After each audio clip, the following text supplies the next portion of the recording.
Operation IV, which is a nonprofit organization, 501c3, IRS approved, that serves our Iraq and Afghanistan combat veterans that are suffering from post-traumatic stress disorder and mild traumatic brain injury. And the name of our organization has a significant meaning. It means an infusion of help for an Iraq and Afghanistan veteran. Additionally, I am a Gold Star mother, and that means that I lost a child in active duty service to this country. You see the button that I'm wearing has a picture of a gentleman on there. This is my son, Sergeant First Class Randy Abrams, and I lost Randy in 2009 to post-traumatic stress, PTSD, suicide after his third tour in Iraq. He took his own life one night during a PTSD flashback. He shot himself. And that is how I unfortunately became a Gold Star mother. Obviously, all of you can imagine that I would give anything to take that back and change it, but I can't. So what I decided to do was to somehow give meaning to my own life again, and to not allow his memory and his service to our country to go unnoticed or forgotten. So I founded Operation IV in his memory and in his honor to help his brothers and sisters that are still surviving, that are suffering from post-traumatic stress disorder. We have developed a program called Veteran Intervention Plan, which has an acronym of VIP, very fitting, for our veterans. And Veteran Intervention Plan is based on the holistic idea of post-traumatic stress disorder being treated by things other than psychiatric medications. Psychiatric medications can be beneficial for people that are on the edge, suicidal or homicidal, but that's outside the scope of what we're treating. We're not an inpatient hospital. Our goal with Veteran Intervention Plan is to create networks, which is what we're in the process of doing nationwide with private providers, so that every combat veteran has the help that they need privately in their own community, in their own backyard, and it's free of charge. We all know the unfortunate state of the VA, and Operation IV, our goal, my dream for this organization is that we would become, for our combat veterans with post-traumatic stress and mild traumatic brain injury, what the VA should be doing for them. And I will work to my last day to make this happen for our combat vets. We live in this great country and are able to sit here and have this lunch and complain when we want to because of our combat vets, because they do what they do for us. And I want that right. My son died for that, and I will work tirelessly to make this happen for our country. So I'm here today to talk to you a little bit about what Operation IV does, and one of the things that we do, our main goal is to administer our Veteran Intervention Plan. And we have some brochures that I want to make available to you, and I'll show these to you as we go along here. This is Operation IV's general brochure, and in it has all the information that you would need to know exactly what we do, how we do it, and why we do it. And we'll also include in here is our tax ID number, so you can get that deduction for your donation. We want you to have that. And we also have postcards that we give to our veterans that will help them to understand exactly how they receive help through our organization. Part of our Veteran Intervention Plan has a new service called Vets for Hire. And Vets for Hire is a talent acquisition service and recruiting service. And what that means in fancy language is it's headhunting. And this is a new way to find a job now in 2015. So what we do with our fees here, recruiting fees, is they all go back into the VIP program. Well, it's in here too. Shows you right here. So part of treating post-traumatic stress disorder effectively is helping the person that is suffering find new meaning in their life. And part of that, especially for men, is a new career and helping them to find something that gives them pleasure in their life, but also sparks their spirit. I think all of us have settled into a career, if we're lucky enough to find one, that sparks our hearts. It stirs a passion inside of you. And that really brings a lot of meaning to your life, much more so than having a job to earn money. We've all done that, and there's a time when that has to happen for us. But going forward in your life in a meaningful way really takes a passion of your heart to be able to play that out for yourself. And so that's what we're doing for our combat vets. Veteran Intervention Plan also is working on a long-term camaraderie solution where people can call that have graduated from our program and say, hey, you know what, something's happened and I need help again. Sometimes you get your post-traumatic stress disorder under control and you're going along in life and something happens. Somebody else dies. You get a divorce. You know, a child has an accident, you have an accident, a serious disease comes about, and it derails you emotionally and can kick up the post-traumatic stress disorder again. And it's very helpful in those times to have people that already understand what post-traumatic stress is, what's going on with post-traumatic stress, what's going on with you. They already know you and can pick up the ball and just hit the ground running with you. You don't have to start over again, trying to explain to somebody where you're coming from. And so we're working on long-term programs like that as well. So like I said earlier, we really want Operation IV to become, for our veterans, what the VA should be, and that's an all-around support system for a vet that has post-traumatic stress disorder. Not every veteran does. We do have plenty of veterans that don't participate in combat. They do have sometimes post-traumatic stress disorder for other reasons, but not service related. And so we're not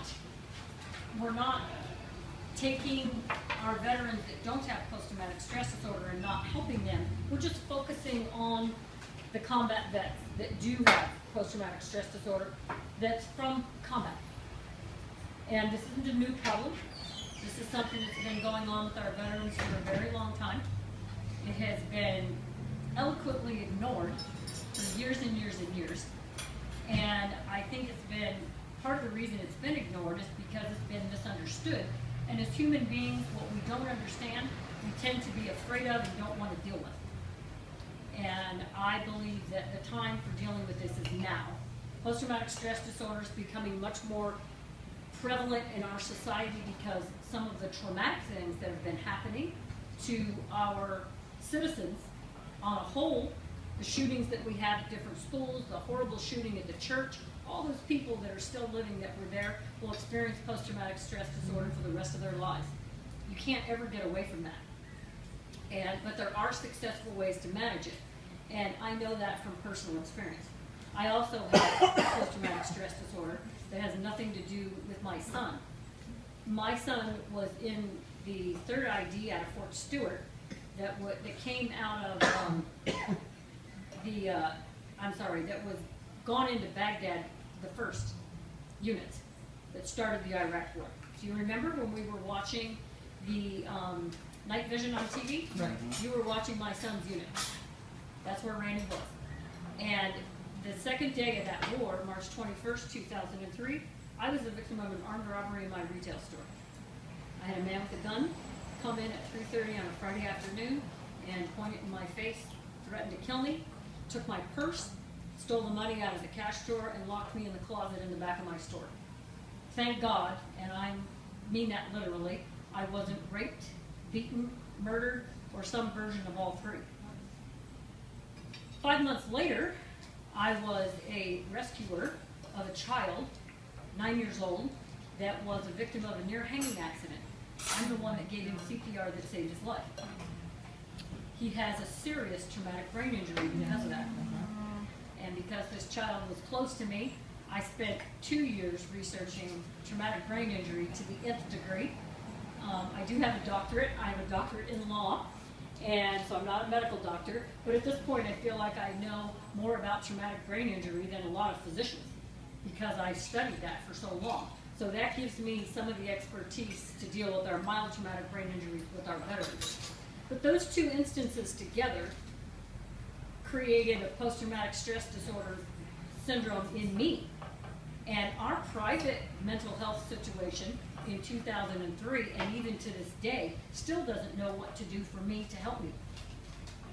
I can tell you I'm not a drug addict, I'm not an alcoholic, I'm not homeless, I'm not involved in a domestic violence relationship, and I've never been arrested for a DUI, and I've not been in a bar fight. So those are all typical situations that people with post-traumatic stress disorder get involved in their lives. That's the path that their life tends to go down. My life did not go down that road. In fact, since then, I have founded 3 companies and earned my law degree, lost my son, which didn't completely derail me, and here we are. Why is that? Because I chose different treatment methods, and I combined them together. That doesn't make me better than anyone, it makes me different. It makes me successfully living with post-traumatic stress disorder. Is every day perfect? No, it's not. Do I still have problems? Yes, I do. When I came here today, I was looking for a place to sit. I really did not want to sit with my back to the room. But I had to decide, in this situation, it was safe for me to do that. I literally had that conversation with myself. So when Roger asked me, or someone mentioned to me that I could sit right there, I don't know if anyone noticed the hesitation on my face, but I really didn't want to do that. But I did decide, okay, I'm going to do this. And every time I'm able to take a step like that, it helps me to push forward in my own healing. But this is something I work at every day. And so these are the kinds of things that the Veteran Intervention Plan is doing for our combat veterans. We have 3 million today. We have 3 million combat vets. 99% of them struggle with post-traumatic stress disorder on some level. I know the Army and the VA would like to say it's 20%, and that's just hogwash. It's not true. You cannot be in these life-threatening situations and have people trying to kill you and you killing other people, which is what happens in combat. That's just the truth of the matter. And have your own life threatened over and over and over again for days and weeks and months on end and not be negatively affected. It's just impossible.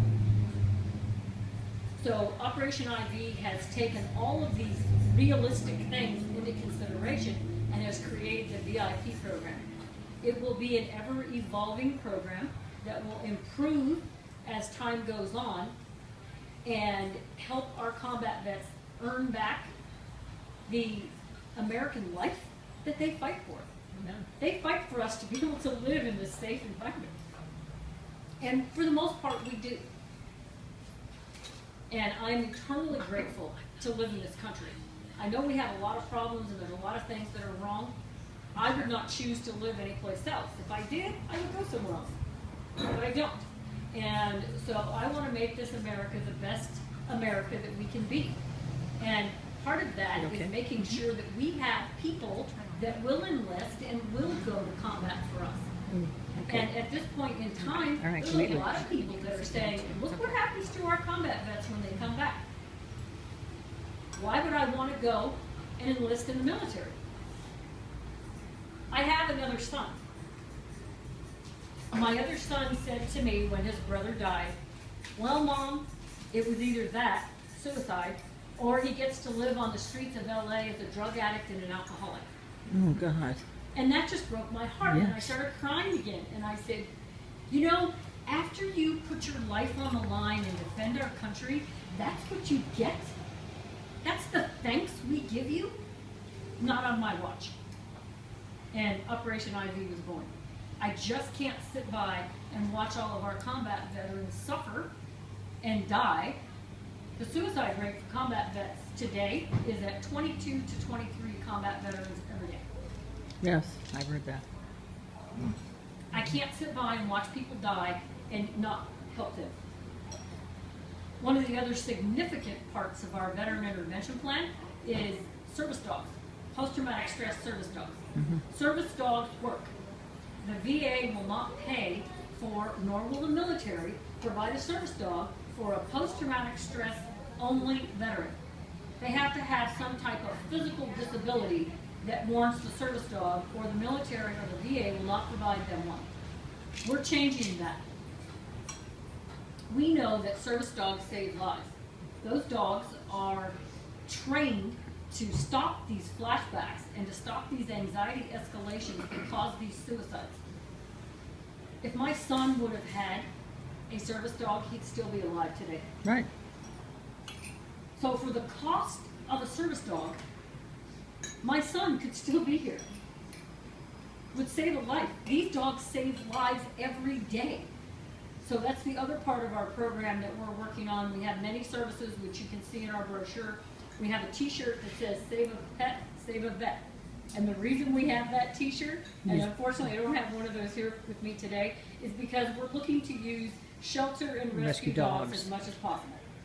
And there are appropriate shelter and rescue dogs that can be used. I heard on the news last week that 80,000 pets are being euthanized a week. Dogs. That made my heart sick.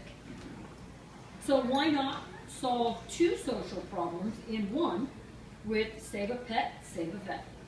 And so we're working to network nationwide as well with our shelters and rescues and things like that to give these combat veterans the dogs that they need that will help them save their lives. These dogs actually allow people to be able to go out in public, get a job, go to work, do things that they couldn't otherwise do. Had I had a service dog with me here today, that dog would have brought a lot of rest to me and quelled the anxiety I had about sitting in that chair. The dog could have actually protected me, would have, had I needed that, been trained to sit behind me so that I feel protected from the back, which is one of my actual problems that I work with on a regular basis. So our veteran intervention plan and Operation IV has some lofty goals. We would like to have everybody that's interested involved however you can be. And we would also like to invite people to go to our website, Operation IV, I as in Iraq, V as in veteran.org. Please take a look at what we're doing and email us if you have any comments about our website. We definitely want to hear that. If you'd like to get involved in being a volunteer with us, we're interested in that.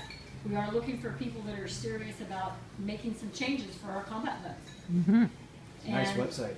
Whatever you can do, thank you. Whatever you can do to help us move our dream forward, to help our veterans, we would love to have you. So what I'd like to do at this point is kind of close down my talk and open the floor up for question and answers. Do you want this filmed, or do you want me to shut it off now? And if you can, is it possible to do that? I don't know, Sonia. I'm gonna look. I think you're fine. Thank you. Okay. It's, I've only measured 18 minutes on this, so I think Okay, so if we're she's right on 20 minutes. Good. That was really good. Is it still Great. going? yeah, Okay, still so going. thank you. You're fine. So I'd like to, I guess. will Yeah, you're stop still fine. talking at this point. Okay, We'll sit down and continue my eat. talk, Trying to eat And lunch I'd like this to morning. open the I can't. floor. I know I can't. Oh, okay. I can't either. Yes. So Right. what can volunteers do who don't have the background that you have in all of this? Volunteers can help to spread the word with our Vets for Hire. Maybe you work for a company.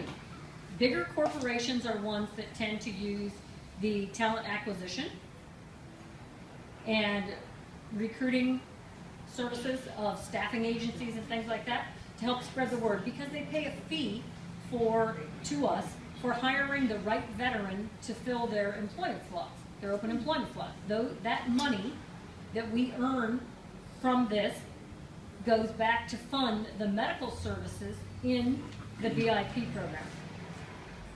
Right here. And to pay for the dogs and that kind of thing. And of course, some of it goes to our administrative. But we are working towards an 80-20, where we have 20% admin and 80% of the donations and money goes back into our medical services. We're pretty frugal, and we're pretty good at saving money on certain things and that kind of thing. And we want to continue to do that. And volunteers can also help us with marketing, emails and things like that. We have programs that we can teach people to use. The only thing we ask about volunteers is that you take your volunteering seriously, please. And we have people that have sales backgrounds that can make phone calls for us. We're not asking people to dial for dollars, if you want to say that, to call people and solicit for donations. If you do support us financially or you are volunteering, we would ask that volunteers would readily let their friends and family know that this is an organization that I wholeheartedly support, and we probably think you would want to take a look at it too. That's a fabulous way. Post, like us on Facebook, Twitter, yes, and share our posts. The other thing is, also, as I spoke to you before, we have t-shirts. I'm going to show you some of these. This one has our logo on the front. This particular t-shirt may be a little bit offensive to some people. We hope it's not. It says, because we give a damn, and you should too. And if that's offensive to you, we understand that. And don't buy a t-shirt that has this on it. We do have many other t-shirts that don't have, we have navy blue and red also. And we have t-shirts for kids. Oh, here's the Save Pet for kids. That's really cute. That's adorable. Thank you. Sorry, ma'am. And this particular t-shirt has our logo on the back and our website. But we have we have t-shirts like this. For people, and those come in adult sizes as well. This is a t-shirt that one of our volunteers actually came up with this idea. This can be offensive to somebody, and we're aware of that. If it's offensive to you, don't buy it. Exactly. We have other shirts that are available. We also have our pinup girls for motorcycle riders, guys.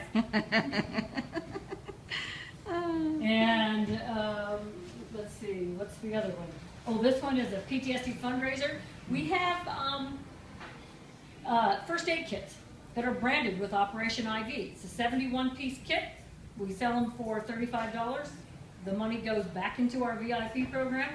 Almost every home needs a first aid kit. Every business needs a first aid kit. Every car needs a first aid. Yes. And so the kids can also use these for fundraisers for their Little League teams. We'll donate $10 back for every first aid kit they sell. They get to keep $10. And Okay, now, and I'm sorry, I don't mean to interrupt you. Yes, We sir. have 2 high school groups that we support. If we brought that to their attention, that you had first aid kits, then we could possibly Yes. do that on the school campuses. yes, we could. And how that works is that they take orders for a certain specified period of time, usually 30 days, and then turn in all the money, and then we have all the first aid kits shipped to the school, and then they can go ahead and distribute them to the people that have purchased their first aid kits, and we just have them give us a copy of their sales sheets. So we know, and that way they can follow up and make sure, and then we just ask that one adult be involved to follow up and make sure that every person We that have an purchased. advisor and a teacher advisor, so there's 2 adults involved. That'd be perfect. And who would they make the check out to? Operation IV. Operation IV for the Yes. each Yes, one they that sell. way if the school would like to collect all the money and then write us one check, they can. Well, if they do that, then it goes into a school fund. We were trying to raise money for our own little group of high schoolers. They should if they write their checks out to Operation IV, then every person would get the tax deduction as well. That's As perfect. well as their first aid kit. Yeah. Okay? And I would like to see every ROTC high school in the United States pick up this fundraising program. They could raise money for their own program. $10 per kit is actually a significant amount of money. When you add that up, if you have, 100 kids or something like that, that can sell, if they each sell 10 kits, that's $100 a child. They can fund a lot of things like that. And everybody needs a first aid kit. They make great Christmas presents, great Father's Day presents, Mother's Day presents, birthday gifts, everything. I mean, there's just really no reason that you couldn't have a first aid kit as a gift. I mean, it could even be a good wedding gift if you didn't know what to give somebody. everybody needs one. So here's another t-shirt. This is for our dads. Usually guys like this shirt with the dog. And and again, our logo and our website's on the back. So people can, if they like your shirt and you walk past them and they turn around and you're like, oh, they just take a picture of the back of your shirt and there you go. So we do have another one here that might be a little bit offensive to people. But some of our volunteers have come up with some of these and people like them. So we want something that's catchy. We're not trying to be offensive. We're trying to use some good marketing slogans. And again, if this is offensive to you, I'm sorry, don't buy the shirt. And then we do have one for girls with our heels on it. Oh, right. Aw, Yeah, and those will kill. Yes. that's adorable. So, thank you. So there we go. And all of our items are available for a donation, and they're all available on the website. We use PayPal so that it's a secure website for your credit card. We did a lot of research on that. We wanted our donors to feel comfortable. If you'd like to sign up as a partner, you can do that. $10 a month, $25 a month, $50, whatever you'd like to do. And that's available on there as well. And so now that I'm finished basically with all of this, another question? Yes, sir. What's usually how do you guys figure out what the protocol is for how to treat the vets when they come in? Like, how is that established? So say I'm a vet who comes back, figure out PTSD, how does that kind of work? We have a case manager. Okay. And case managers may or may not have a medical degree, but they are people that have experience with post-traumatic stress and some type of counseling. And through talking to the vet and conferring with colleagues, other case managers that we have, and usually myself, we come up with a starting protocol and then we make an adjustment. Everybody gets a psychiatric evaluation because we need to know they have post-traumatic stress disorder. We also need to know that they're not suicidal or homicidal, because if they are, they need to be in the hospital where it's outside the scope of what we do. If they don't have combat stress related post-traumatic stress disorder, then we also don't want to be spending money treating people that don't need it. So we also have the same evaluation from a clinical psychologist. So now we have 2 mental health professionals that have a diagnosis for us. We also want to make sure that we're protecting our animals and our dogs. And so we need to make sure that we know that our vets are not going to hurt the dog as best as the mental health professionals can gather, and that they're able to take care of the dog. And then our holistic treatments, we have 15 to 20 that are available. And I think it's up to 20 at this point. And some people will say, oh, I want to do acupuncture, I want to do meditation yoga, I like EMDR, I like medical massage, I want to go to the chiropractor, I want to do this, I want to do that. And they choose from the list those treatments that work for them. And we want them to go through the list until they find 2 that they hit on. Acupuncture and acupressure treatments work for me like nobody's business. One treatment, I get almost immediate relief from certain physical problems that stress will cause me.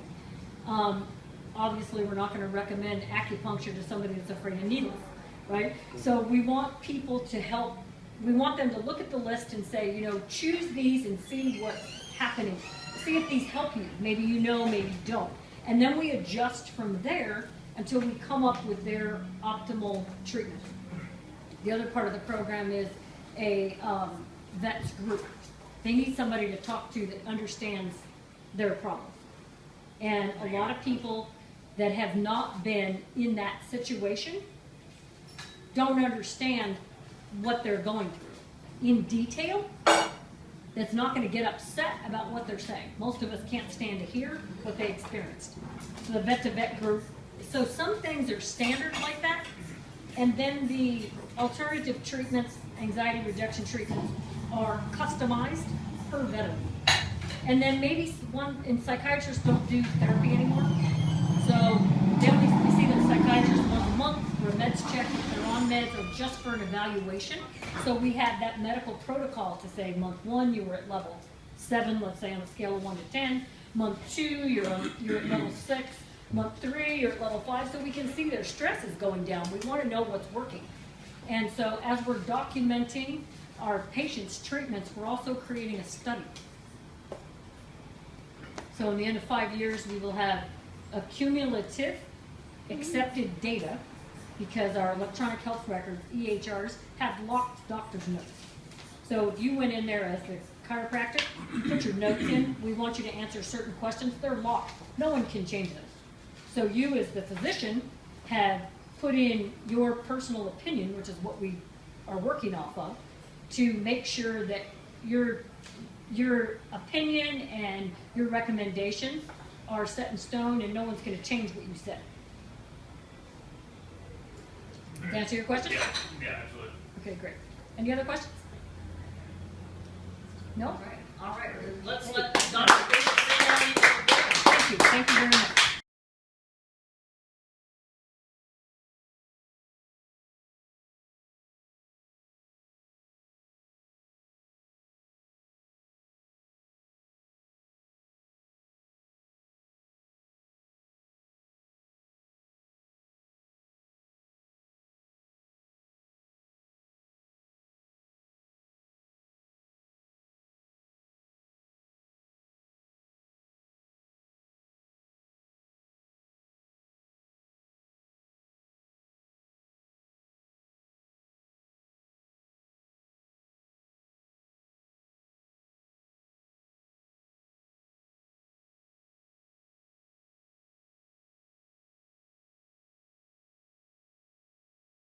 That's what I'd like to Sonia too. And so, Yes, thank you. That thing is not going to work.